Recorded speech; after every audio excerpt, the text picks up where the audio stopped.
ஆலயம் தொடுவது சாலமும் நன்று. அது ஔவை பாட்டியின் அருள் வாக்கு. இந்து ஆலயங்களில் ஆகம முறைப்படியான அதன் அமைப்பு பிரபஞ்ச சக்தியை ஈர்த்து தன்னுள் சேமிக்கிறது.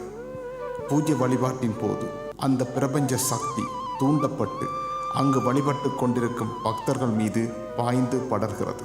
அவர்களின் சக்தி நிலையை நல்ல நிலைக்கு உயர்த்தி அவர்களின் மனதையும் உடலையும் உயர்ந்த நிலைக்கு இட்டுச் செல்கிறது. கோயில்களின் அமைப்பு ஐம்பூதங்களின் சேர்க்கையான மனித உடல் அமைப்பை ஒத்ததே.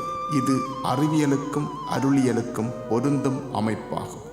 இலங்கையின் வடமாகாணத்தில் வடமராட்சியின் கிழக்கில் நாகர்கோவில் என்ற இடத்தில் தெற்கு புறமாக வீற்றிருக்கிறார் பூர்வீக நாகதம்பிரான்.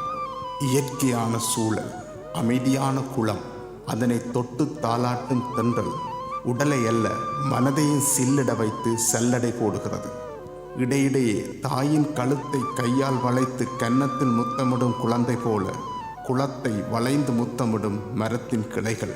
இயற்கையின் தாலாட்டில் சேய்க்கு பாலூட்டும் தாய், பக்கத்தில் வெள்ளை கொக்கு, பார்க்க கண்ணுக்கும் மனதுக்கும் குளிர்ச்சி. உடனடி மருத்துவ வசதிகள் இல்லாத இந்த பிரதேச மக்களை இந்த தாமரை குளத்தில் வளரும் குளவாழை எனப்படும் ஒருவித நீர்த்தாவரத்தில் இருந்தும் கோயில் மூலஸ்தானத்தில் ஐயனினால் ஆசீர்வதித்து கொடுக்கப்படும் ஒருவித மருந்தின் கலவையுமே பாம்புதல் உட்பட்ட அத்தனை விஷக்கடிகளுக்கும் மருந்தாகி நாகதம்பிரானின் அருளுடன் காப்பாற்றியிருக்கிறது.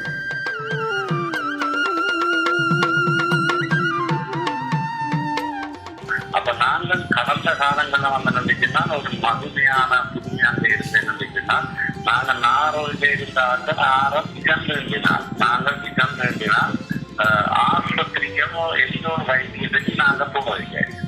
ஸோ அந்த அந்த குளவாழையில அந்த குளவாழை அந்த தண்ணீர் அந்த அந்த அந்த அந்த நீரை தெரிஞ்சு இருக்கிறது.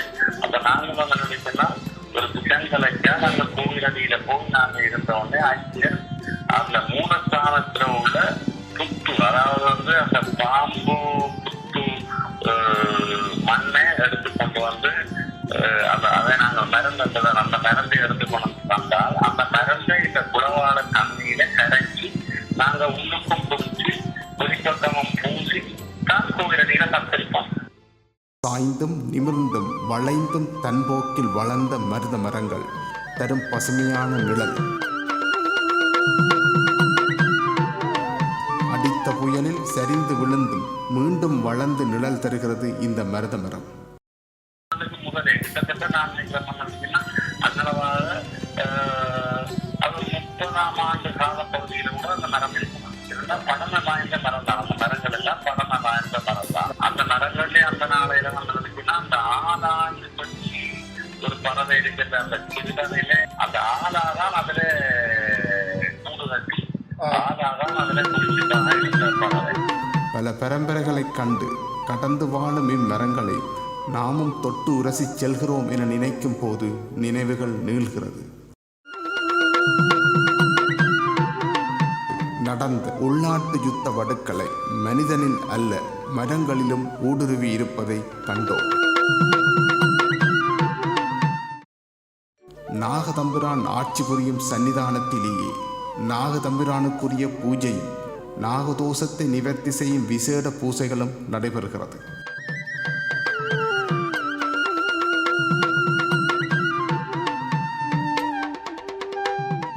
அதற்கான சிறப்பான இடங்களும் பிரசாதங்களை படைத்து வழிபட நாகதம்பிரான் சிலைகளும் அமைக்கப்பட்டிருக்கின்றன.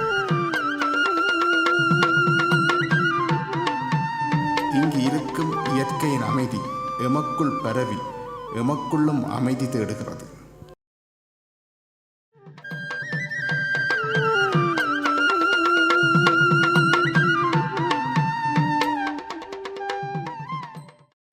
காக்கும் தெய்வம் மருத வைரவருக்கு